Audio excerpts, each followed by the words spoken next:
Kabaddi, cricket లాంటి ఆటలు ఆడుతున్నప్పుడు పొట్టేళ్లు, ఎద్దుల దాడికి గురైనప్పుడు వృషణాలకు గాయాలు కావటం, ఆపై కొంతకాలం పాటు నొప్పితో బాధపడటం మగవారిలో చాలా మందికి అనుభవమే. అయితే ఎలాంటి ఆటలు ఆడకున్నా, పశువుల దాడికి గురి కాకున్నా బీజాల్లో నొప్పి రావటం, వృషణాల సంచిలో ద్రవం పేరుకుపోవటం, బీజాలు బరువుగా ఉండటం వంటి లక్షణాలు కనిపిస్తూ ఉంటే మాత్రం ఖచ్చితంగా అనుమానించాల్సిందే. ఎందుకంటే ఇలాంటి బాధల వెనుక ఒక్కోసారి ప్రమాదకరమైన క్యాన్సర్ కారణంగా ఉండే అవకాశం ఉంటుంది. బీజాల్లో క్యాన్సర్కు కారణాలు, పరిష్కార మార్గాల గురించి ఇప్పుడు తెలుసుకుందాం.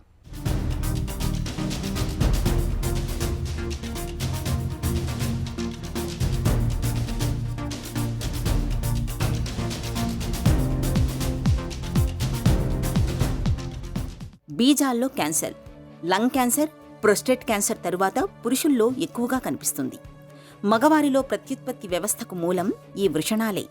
సాధారణంగా 15 నుంచి 40 సంవత్సరాల మధ్య వయసు ఉన్నవారిలో వృషణాల క్యాన్సర్ ఎక్కువగా వస్తుంటుంది. వృషణాల క్యాన్సర్ రావడానికి నిర్దిష్టమైన కారణాలు ఏమీ లేవు.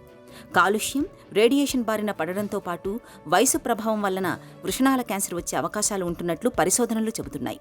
కొంతమందిలో వంశపారంపర్యంగా వృషణాల క్యాన్సర్ వచ్చే అవకాశం ఉంటుంది. కుటుంబంలో తండ్రికి గాని, సోదరుల్లో ఎవరికైనా వృషణాల క్యాన్సర్ ఉన్నవారుంటే తరచూ పరీక్షలు చేయించుకుంటూ ఉండాలి. వృషణాల్లో ఏర్పడే ప్రధాన ఇన్ఫెక్షన్ను గొనడిల్ జెనెసిస్ అంటారు. అంటే వృషణాలు వృద్ధి చెందే సమయంలోనే జన్యుపరమైన మార్పుల కారణంగా ఈ రకమైన క్యాన్సర్ సోకే అవకాశం ఉంది. ఇటువంటి సందర్భాలలో ఒక వృషణానికి క్యాన్సర్ సోకితే రెండో వృషణానికి కూడా క్యాన్సర్ సోకే అవకాశాలు ఎక్కువగా ఉంటాయి. సహజంగా 15 నుండి 35 సంవత్సరాలు గల మగవారిలో వృషణాలు లేదా టెస్టిక్యులర్ క్యాన్సర్ యొక్క ముప్పు అనేది ఈ మధ్యకాలంలో మనం ఎక్కువగా చూస్తున్నామండి. బీజాల్లో క్యాన్సర్ ఎలా వస్తుందో తెలుసుకునే ముందు ఒక్కసారి ఎలా ఏర్పడతాయో మనం ఒకసారి చూసుకుందాం. ఆ మగబిడ్డ శిశువు తల్లి కడుపులో ఉన్నప్పుడు ఈ టెస్టికల్స్ అనేవి కడుపులో ఏర్పడతాయి. ఈ కడుపులో ఏర్పడిన టెస్టికల్స్ మనకి ఆ ప్రయాణం సాగించి కింద ఆ స్క్రోటల్ శాక్ లేదా స్క్రోటల్ సంచిలో అవి ఉండిపోతాయి అన్నమాట. అలాగా తల్లి కడుపులో ఉన్నప్పుడు అవి ఏర్పడిన దగ్గర నుంచి దాదాపు ఆ మగ బిడ్డ శిశువు జన్మించిన తర్వాత 6 నెలల నుండి సంవత్సరం లోపు కూడా అది ఆ కిందకు వచ్చేసి మనకి ఆ స్క్రోటల్ శాక్లో అవి ఉండిపోతాయి అన్నమాట. ఒకవేళ అవి కిందకు వచ్చి ఆ స్క్రోటల్ శాక్లో ఉండకుండా ఈ ప్రయాణ మార్గంలో ఎక్కడైనా ఉండిపోతే కనుక దాన్ని మనం అన్డిసెండెడ్ టెస్టిస్ అంటాం.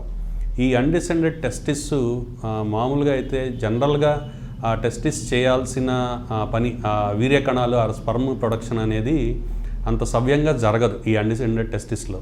దీన్నే మనం క్రిప్టార్కిడ్ టెస్టిస్ అని కూడా అంటూ ఉంటాం. కాబట్టి ఈ క్రిప్టార్కిడ్ టెస్టిస్ లేదా అన్డిసెండెడ్ టెస్టిస్లో ఏంటంటే మనకి ఈ క్యాన్సర్ కింద మారే అవకాశం అనేది ఎక్కువగా చూస్తూ ఉంటామండి.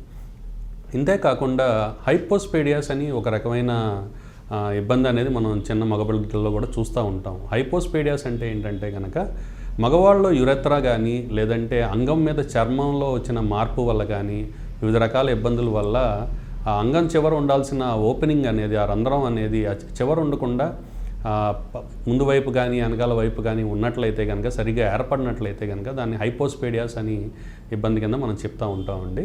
ఈ హైపోస్పేడియాస్ ఇబ్బంది ఉన్న వాళ్ళలో కూడా ఈ క్యాన్సర్ ముప్పు అనేది కొద్దిగా ఎక్కువగా ఉండటం అనేది చూస్తూ ఉంటాం. ఇంతేకాకుండా కొన్ని రకమైన జన్యుపరమైన కారణాల వల్ల వచ్చే సిండ్రోమ్స్, క్లైనీఫెల్టర్ సిండ్రోమ్, డౌన్ సిండ్రోమ్ మనం చూస్తూ ఉంటాము. 21 క్రోమోజోమ్ ఎక్కువ ఉండటం వల్ల కానీ, లేదంటే కనుక కొంతమందిలో ఈ మగవాళ్ళలో వచ్చే హార్మోన్స్ని టెస్టోస్టెరాన్ అంటాం. ఈ టెస్టోస్టెరాన్ హార్మోన్ అది సరిగ్గా ప్రొడ్యూస్ అయినా కానీ టెస్టికల్స్లో రిసెప్టార్స్ అనేవి సరిగ్గా ఉండవు. వాళ్ళలో ఏంటంటే ఆండ్రోజన్ ఇన్సెన్సిటివిటీ సిండ్రోమ్ అని కూడా అంటాం. ఇలా కొన్ని రకాల ఈ సిండ్రోమ్స్లో కూడా మనం వీళ్ళు క్యాన్సర్ బారిన ఎక్కువగా పడే అవకాశం ఉంటుంది. దీనికి ముఖ్య లక్షణం ఏంటంటే నొప్పి లేకుండా వాపు ఉంటుంది.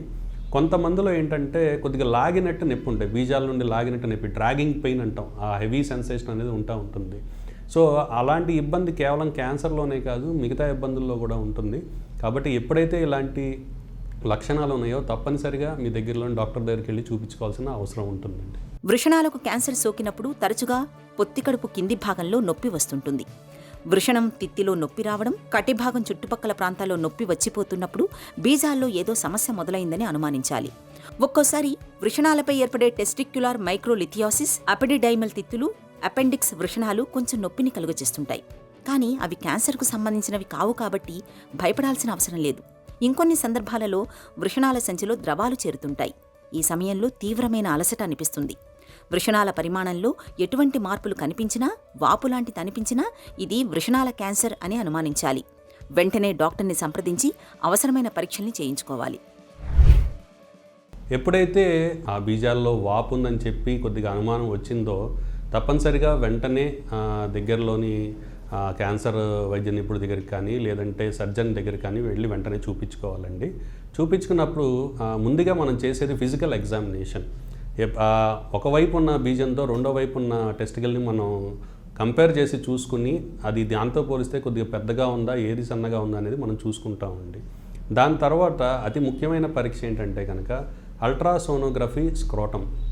ఏంటంటే ఆ స్క్రోటల్ శాక్ని మనం అల్ట్రాసోనోగ్రఫీ చిన్న పరీక్ష ద్వారా ఆ గడ్డ అనేది నిజంగా ఆ బీజాల నుంచి టెస్టికల్స్ నుండి వచ్చిందా లేదంటే ఆ స్క్రోటల్ సంచి నుంచి వచ్చిందా అనేది మనం చూసుకుంటామండి.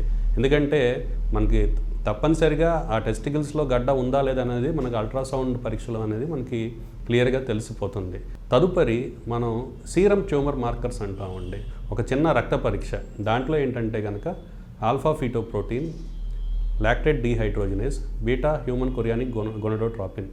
సో ఇలాంటి చిన్న ట్యూమర్ మార్కర్స్ పరీక్ష ద్వారా మనం ఒకవేళ ఈ పెరిగినట్లయితే తప్పనిసరిగా అది టెస్టిక్యులర్ క్యాన్సర్ అని మనం భావించవచ్చు. ఆ గడ్డ ఒక చోటే ఉందా, ఇంకెక్కడ వరకు ఏమైనా పాకిందా, ఆ లింఫ్ గ్రంథులకు కానీ వేరే అవయవాలు కానీ పాకిందా అని తెలుసుకోవడానికి CT scan, contrast CT scan కానీ పెట్ సిటీ స్కాన్ కానీ మనం చేసుకుంటాం.